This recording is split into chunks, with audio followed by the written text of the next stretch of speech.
I'm going to invite my dear friend. Oh my gosh, we already have 5,000 people. This is crazy. This is going to be such a fun. Hey, Eva. Hi. How's it going? We're matching, by the way. And I feel terrible that you're missing Serena for this. So I'm like, okay, I heard what you said. We have to meditate for Serena to win. I'm gonna meditate that she's focused and calm. I love forgot to it. put my hold on, let me put on right. Sure. Hi Jay, where are you? I'm in LA. I'm at home. Oh my gosh, you guys! I can't believe we have almost 9,000 people already. I know, it's amazing. It's awesome. I love doing stuff together. It's always so fun. You joined us on the podcast. We did a meditation together when lockdown started, which is amazing. No, oh my And gosh, these aren't working. But can I just tell you, our Jay and I share a favorite author, which is Malcolm Gladwell. Your conversation, that podcast with him, was so good. It felt like you guys were best friends. Had you known him? No, so we'd never met or spoken before. And I felt the same way. We had such a fun conversation and really got along. And now I have to go out for dinner with him when I head over to his area. We'll all go for a three-way dinner. I think we should go Oh my together. gosh. That'd be amazing when he's in LA, hopefully. That'd be so awesome. But yeah, no, That he's best author of all time. I said it to him on the podcast. I was like, you're my best favorite best author of all time. You know Yeah. why? Because you and I, we both don't read a lot of fiction. I don't read fiction. No, I no. always read. I read your book. I read and he just he's an anthropologist. He studies humans and human behavior, and then puts it together in a way that's just digestible, which I Yep, like. You're like, okay, I absolutely. get the lesson. I get the lesson in this. But oh my God, Jay, you wrote a book.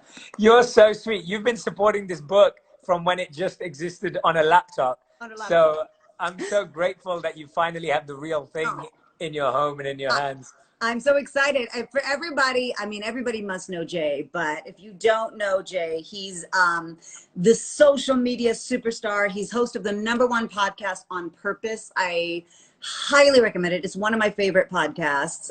He has an amazing uh, guests on there and your conversations with them, but everything from like Dennis Rodman to a neuro brain guy.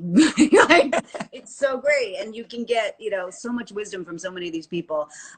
Jay's also been considered a monk for modern times. I love that. I read that article. It was so good. I don't know who wrote that, but yeah, no, I'm not a monk anymore, but I did live as a monk. And just like what you were saying, like, when I wrote this book, Think Like a Monk, for me, I just got fascinated by monks' minds. Mm-hmm. And after I lived as a monk, I read all these studies that showed that monks from all traditions have the calmest, happiest, Mm-hmm. and most compassionate brains in the world. And Mm-hmm. so when they did brain scans on monks, they found that they had the highest form of gamma waves.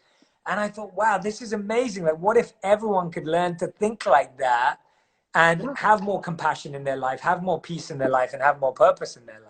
And not have to go to India for 3 years like you did, right? Yeah. This isn't a recruitment strategy for sure. This is not a. We're at the end of this conversation, we're not going to shave our heads and get into Nope. robes, right? Only So Eva. Only Eva's gonna. I might, but I'm so excited to talk to you about the book because I read it and I loved it. But like you say, first of all, your introduction as to not even why you became a monk, how you became a monk. You come from a family, like probably most families, where they're like, we paid for your education, you're going to go and get a good job. And then you had to tell them, hey, I'm going to go live as a monk. Tell us, what was that? Because the introduction's so great, and you talk about the 3 options you had, which was lawyer, doctor, or failure. Yeah, absolutely. And my parents, my mom and dad have been very supportive of my crazy decisions as I got them more used to them. Yeah. And they become more and more open as time went on. And I think that's the joy of parents and I see Santi on your mug. And it's like, that's look at him. And one day Santi's gonna say something that he wants to do. And Eva, you're amazing. You've worn so many hats in your life. So you know what it's like to Yeah. chase your dreams and do multiple things at different times. And my parents were very supportive, but the extended community and society had so many expectations, opinions, and obligations. Yeah. And I had my own, and I think everyone in the world has theirs. And I was just saying to someone today that becoming a monk is almost like the ultimate rebellion, because it's like saying that this doesn't work and I'm going to do it differently. And so whether you want to become a monk, or whether you want to be an artist and no one in your family is an artist, or whether you want to be a author or a musician and no one in your family's ever done that, this book's written in a way to help you make that transition and that rebellion, because becoming a monk is just breaking the mold of society. Yeah. And I think all of us are trying to break the mold. You broke the mold. And I think, each and every one of us has a monk mindset inside of us. Well, I love, this is the book. Look at this. I'm crazy. This is the book, Think Like a Monk. When is it out, Jay? It's out yesterday. It's out now. Yesterday. Oh my God. First of all, I love the cover. But in the book you talk about like just generally from a macro point of view, you talk about adopting the monk mindset is not only possible, it's necessary. Like in this day and age, and I find it ironic that you are a social media star. It's like, how do you reconcile that? I mean, I think it's because your goal was to make spirituality viral, right? Like, it's walk us through the reason why you wanted to write the book and make this for everybody to have. Yeah. So when I went and learned all these principles living as a monk, and I always describe those 3 years like monk school. And then the last 7 years since I left in 2013, and we're in 2020 now. And so the last 7 years has been like the exam. So it's almost like everything I learned in school, I've been testing it every year. And now I felt like, oh, so much of it worked. And I want to share the parts of it that worked. And when we talk about social media, to be honest, Eva, the truth is that I was trying to do this in so many ways, whether it was speeches, whether it was I was coaching people, I was working with people directly, I was trying to pitch it to media companies. But when I started out trying to share these messages, no one really cared, like no one was interested. And so I just used social media as a tool. It wasn't that I knew it or I knew that it would work or anything. I just didn't have any other options left. And so that's kind of where I got to in life, where I was like, no one really cares about what I'm talking about. So the only option I have is to try and use social media because it's free for everyone and you can create what you like. And I'm so grateful that everyone's responded with so much love.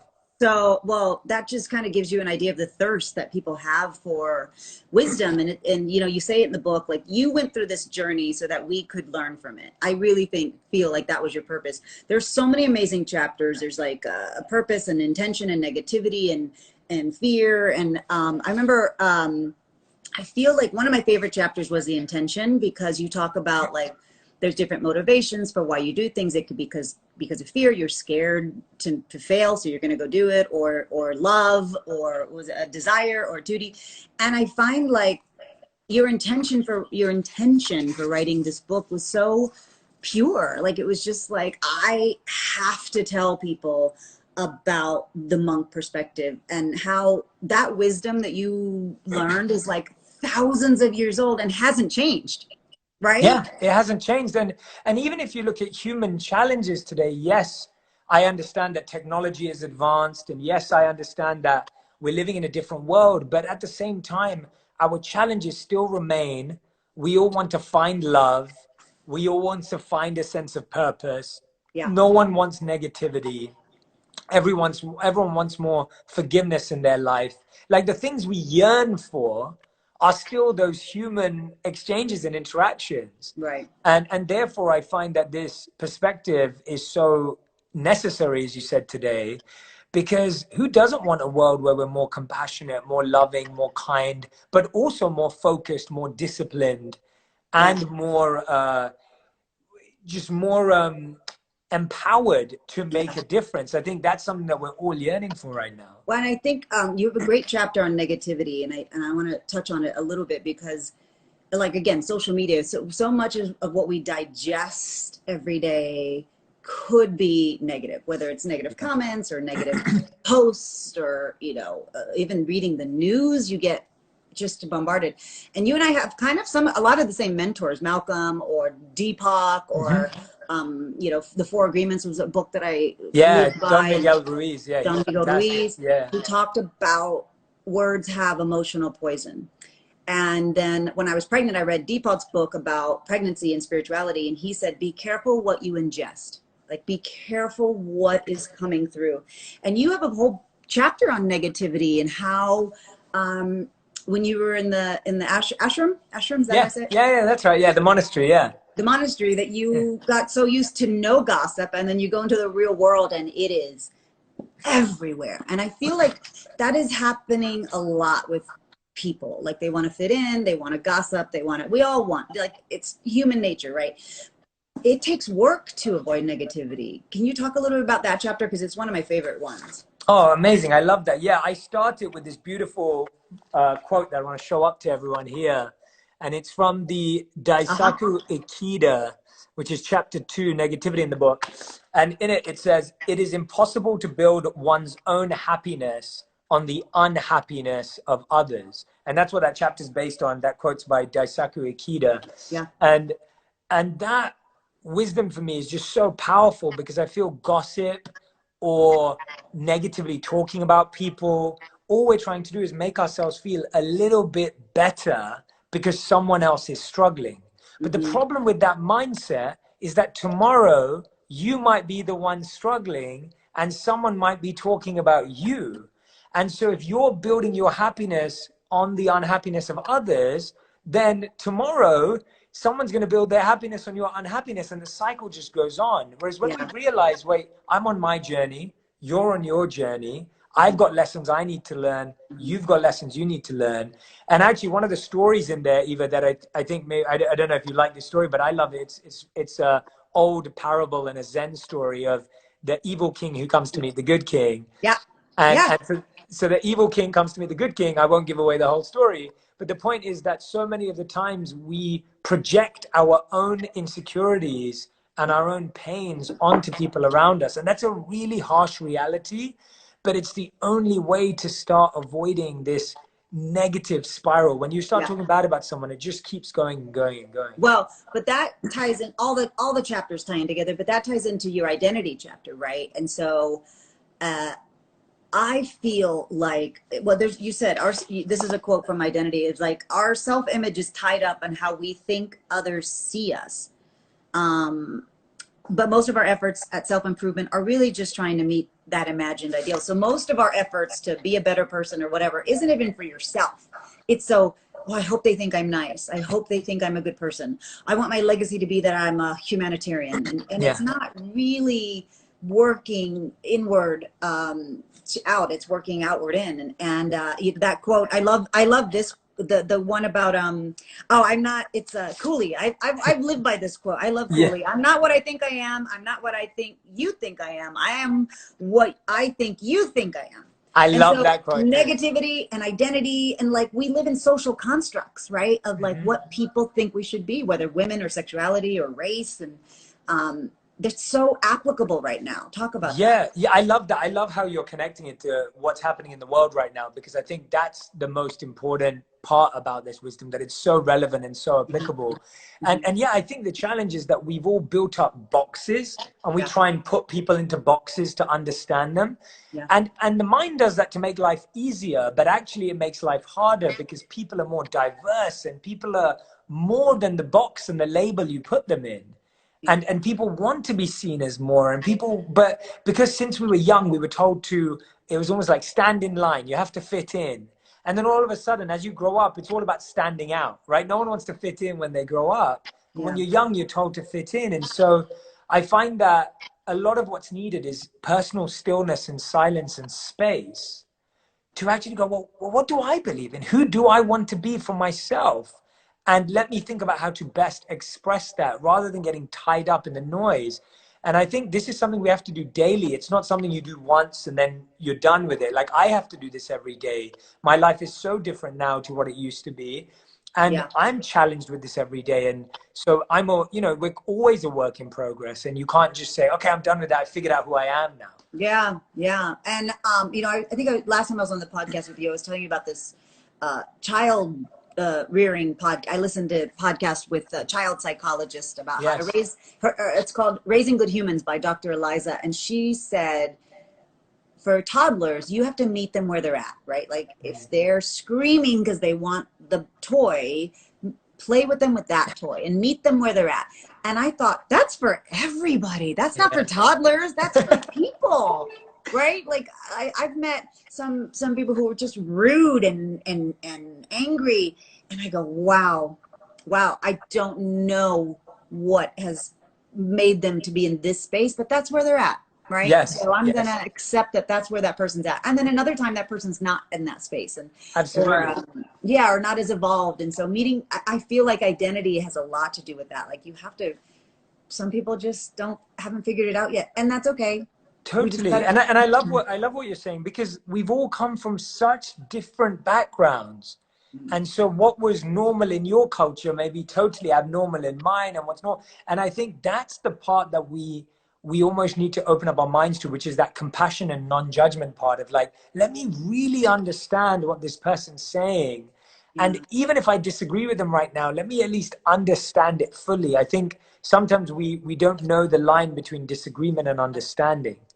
Well, and I think if you can even tie that to what is happening right now in our country, the United States, but like in the world of tying to the ego chapter, right? My quote, but like we have such an ego about those boxes.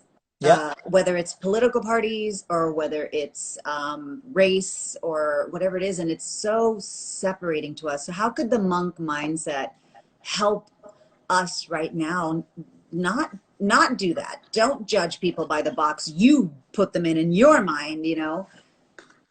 I think we have to strip away the boxes and see people as humans. And we really have to see people and understand their background, understand why they made decisions. And why do we not do this? Because it's hard work. Because we want to be lazy. The mind wants the easy route, the shortcut, the fast way out, to be like, oh, I saw you do that. Okay, you're not a good person. Oh, I saw you do that. You're a bad person. And the point is, you know, no one's inherently good or bad. You know, we have Nelson Mandela talk about that. Nelson Mandela would say that, you know, if people can be taught to hate, then they can be educated for love. And, you know, it's like that we're taught to hate, right? We're trained to hate. And I think that that's what the ego does so much, is that it makes you feel safe by hating someone else, rather than looking into yourself and trying to understand. So I really believe that the more we can listen to conversations where you just understand someone's humanity, not even their ideas, not their thinking, not their thought leadership, but just who they are as a human. And I've been doing that. I've interviewed some people lately on the podcast, and Dennis Rodman's a good example, and so many others who, you know, I like basketball, but I don't know that much. I'm a soccer fan, and you know that I'm a big football fan, and I don't know that much about basketball. So when I sat down with Dennis Rodman, my fascination is not basketball. My fascination is humanity. What makes him him? Correct, exactly. And I feel like if we can train ourselves, and that's the monk mindset. The monk mindset looks at everyone without their labels, without their ideologies, and just looks at the humanity inside that person. And when you start there, then you can really have a conversation that penetrates someone's heart. You could do a whole book about ego. I mean, I think it's such a big word. You had a great podcast with Jada Pinkett Smith. Yeah. She really articulated it so great. And she was talking about the martyr victim. Like she was like, I thought I didn't have an ego because I was so, you know, I was the victim. How could I have an ego? And it was like the same thing. Like, so it shows up, it manifests in different ways. I remember that. I remember her saying that from that conversation. She was, you know, we were talking about how the ego either makes you think you're the best or it makes you think you're the worst. And so it's like, I have the worst life. I have it worst. I have the worst career, the worst family, the worst partner. Like, it's like my situation is the worst. And that's, again, the ego's competing to be the worst. And so just as the ego competes to be the best, the reverse, the false ego competes to be the worst. And the truth is that all of us, I think Robin Roberts said this, and she said, you know, if we threw all of our problems into a pile and we looked at them, we'd grab ours right back. Hmm. And it's, you know, Robin, and Yeah. I just thought that's such a unique perspective that, yeah, if you actually looked at everyone's problems in the same place, Yeah. you'd just be like, oh yeah, like mine are actually probably a bit better than a lot Yeah. of people's problems. Yeah. And I think that's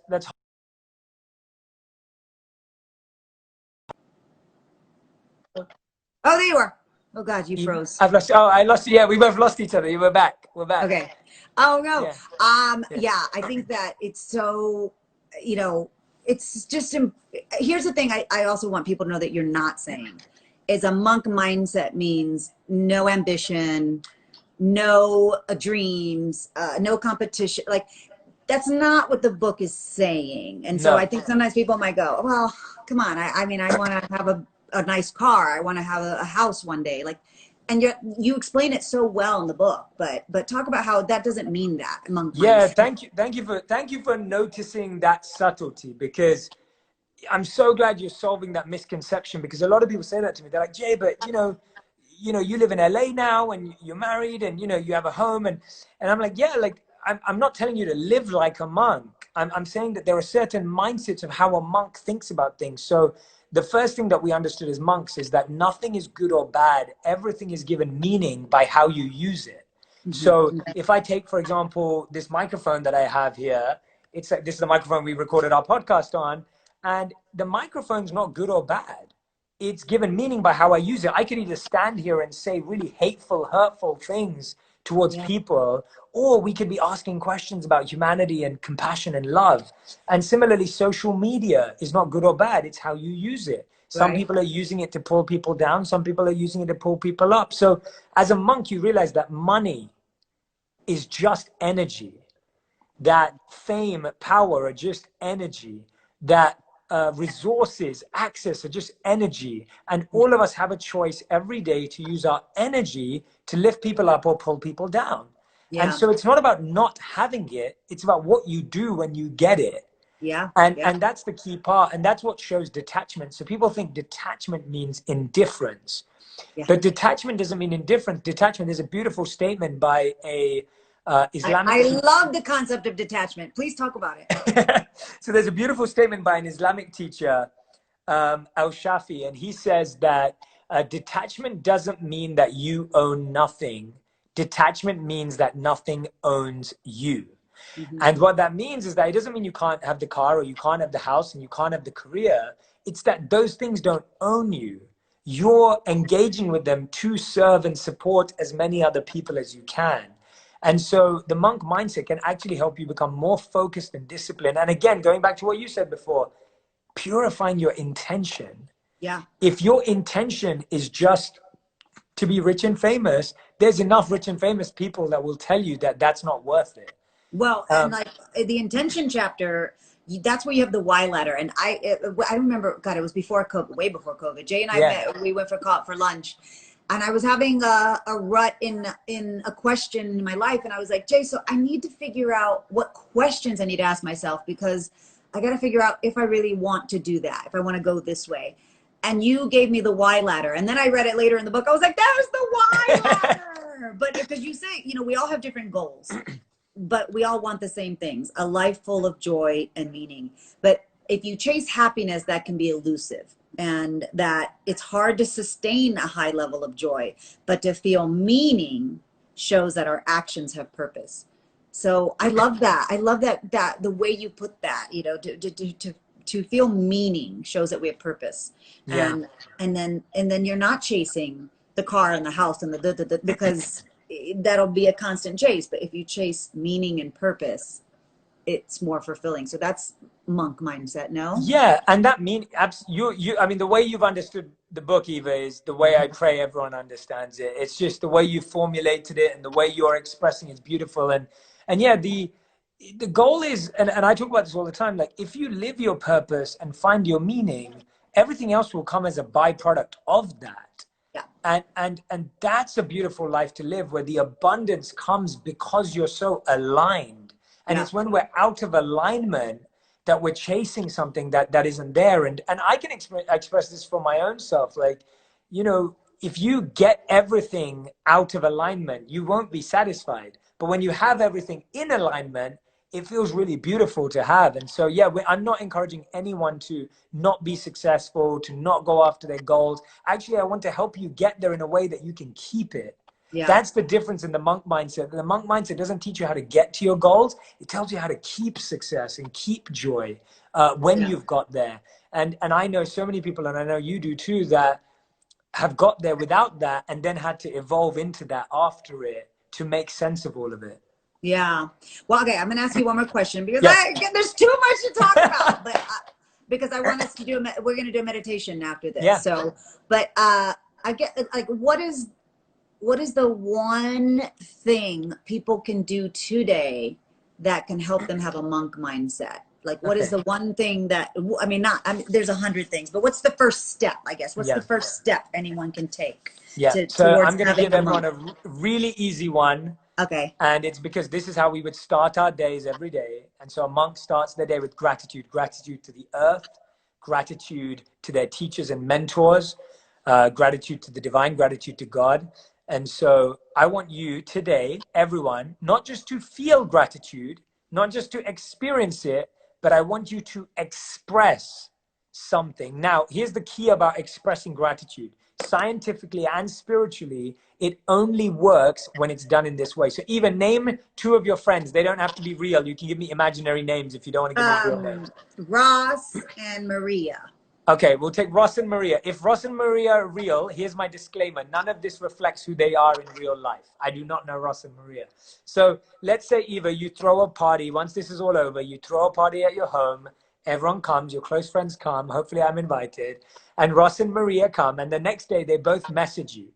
Ross messages you in typical Ross style. And he goes, thanks, Eva. Had a great time.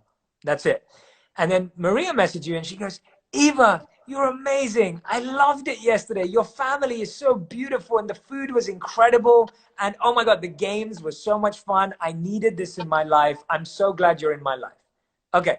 Now, when you get those, Eva's a very grateful person. So you're grateful for both of them. But which one fills you with more joy? Mm-hmm. Right. The Maria one. Obviously, right. Maria.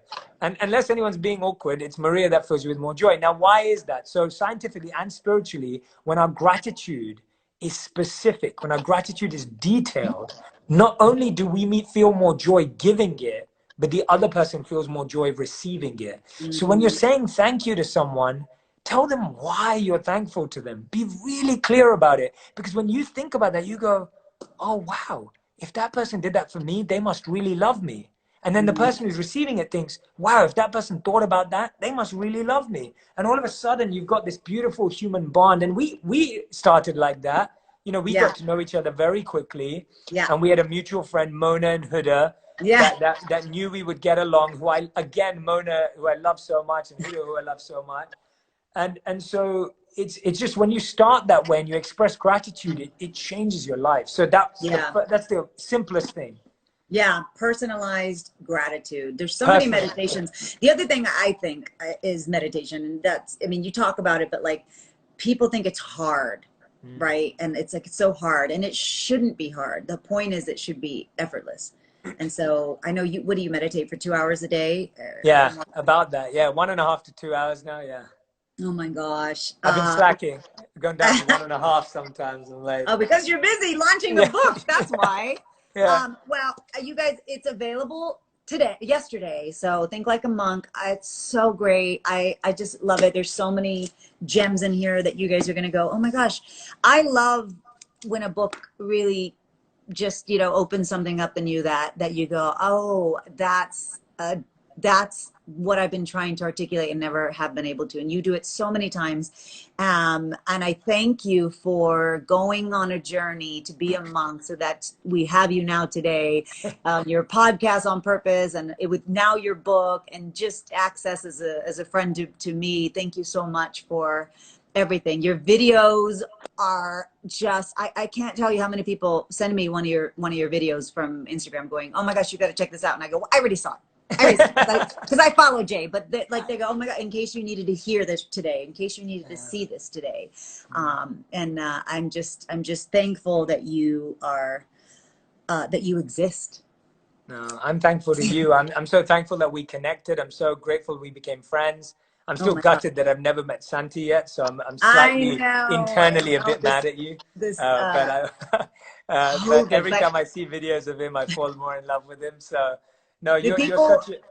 Oh, go on. people love Santi. Yeah, he's the best. He's the best. And no, I'm so grateful to you. Eva. Thank you for your continued love and support. I don't take it for granted. And No, I just love the soul and energy you are. And you're such a powerhouse. You're just no. such a powerhouse. You're Thank so you. deep, but then you go so far and wide to make a change in the world. And that's you're living this. You're living everything that's in the book. So thank you for No. giving people an example.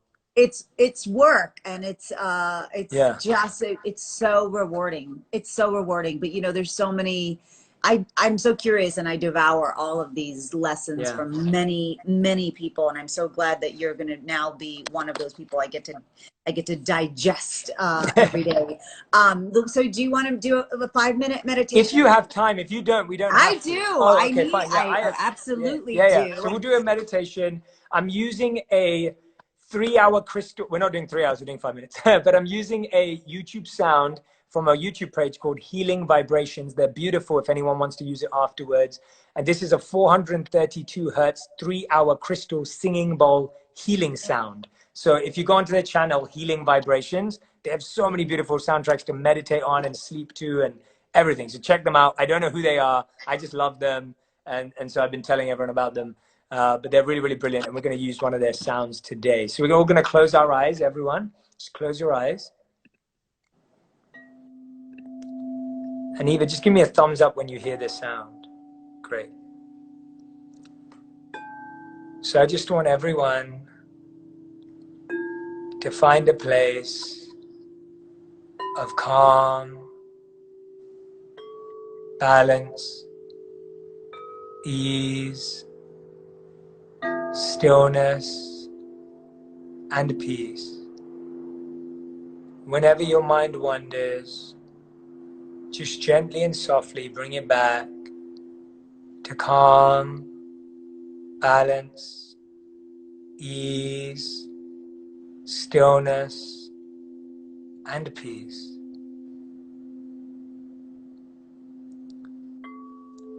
Become aware of your natural breathing pattern, breathing in and out, breathing in through your nose, and with your mouth slightly open, exhaling, just becoming aligned with your natural breathing pattern.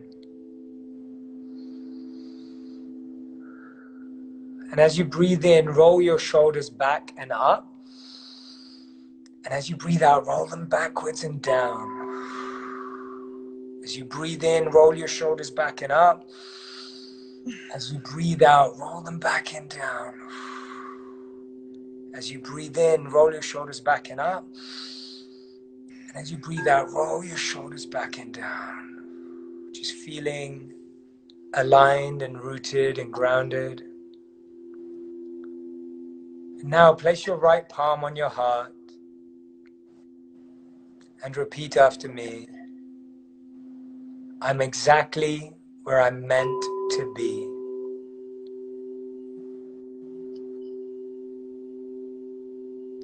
So you can say to yourself, I'm exactly where I'm meant to be.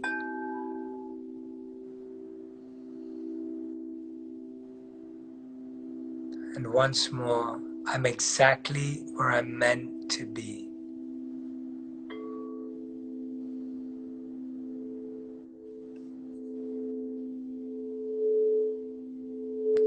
Allowing yourself to be present with your mind and body.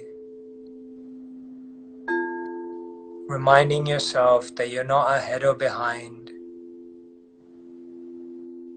That all the power exists right now, here with you.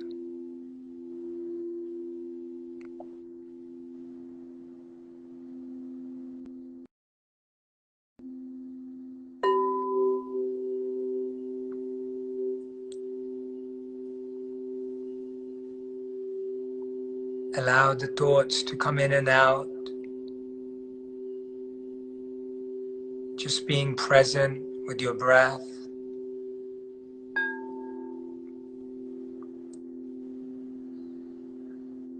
Place your palms upward on your knees, your palms facing upwards. And as you breathe in, clench your palms. And as you breathe out, extend them out. Extend your fingers. Breathe in and clench your palms. And breathe out and extend your fingers. Breathe in and clench your palms. And breathe out and extend your fingers. We're going to do that 3 more times.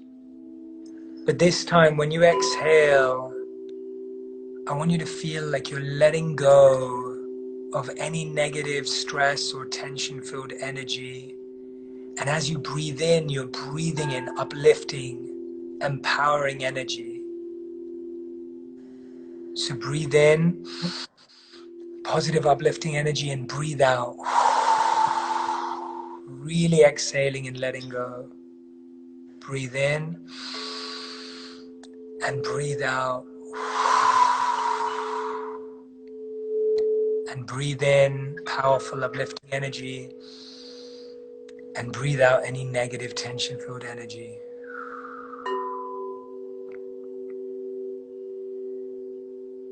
And repeat after me to yourself. I let go of anything that doesn't serve me.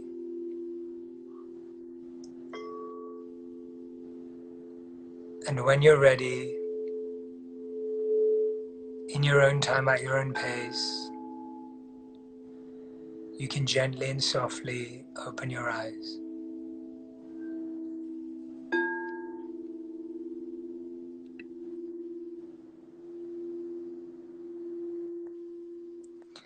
So that was just a short 5-minute meditation, and hopefully allowed you all to just feel present with yourself and allowed you to just rest into your breath and let go. And just doing that for 5 minutes a day allows you to just really feel that you're present with your body, not rushing around in your head or your mind, and also recognizing that you can train yourself to let go. So hopefully that helped Eva, and I hope everyone watching that helped too. Oh my gosh, I love it. I love it. I love meditation so much. I love journaling. I love all of it. But you do make a point about meditation, about it's like anything else. The more you dedicate to it, the better it works. If you want to learn a language, you don't do it 5 minutes a day. You're going to do a little longer. And if you want to meet somebody and spend time with them, you don't say just 5 minutes a day. So try to build upon it, right? Absolutely. Yeah. This was amazing, Eva. Thank you so much. Thank you, Jay. Thank you for letting me ask you a million questions about this. I still have a million more conversations I could have with you. I am so happy that this poured out of you. And I know it was a lot of work. So it's available now. Go and order it. It's amazing. And don't forget to go to Jay's podcast, On Purpose. It has, if you're struggling with any topic, you just go through the episodes and you go, that one. That's what I do. I just go like, what do I need today? And then I go, oh my God. I can't wait to have you back on. We've got some really exciting guests coming up too. So I'm really looking forward to your feedback. I love getting your feedback on the podcast. It means the world to me. So thank you. I know. I always text you and I'm like, okay, tell me about You can always ask me about everyone. Yeah. We've got to figure out a dinner together. We're both friends with Deepak, so we need to go and do that dinner. And then Malcolm as well. We've got to go do that one. That one I'll work on. I'm so happy Malcolm said he was working on another book, because he had said he wasn't going to do anymore. And I was like, what? Yeah. But so excited about Think Like a Monk. And thank you everyone who stayed with us. My gosh, everybody stayed with us. And we're going to repost this. So if you guys missed the beginning or the end, Jay and I will both post it on our social media channels. Yeah, perfect. Thank you, Eva. You're the best. Many blessings to everybody who is on right now. Groby Zoom, beso, everybody. Thank you so much. Thank you, Jay. Thank you, everyone. Thank you so much. And give my love to Santi and Pepe as well. Take care. I will. Yeah, thank you, guys. See you later. Bye. Bye.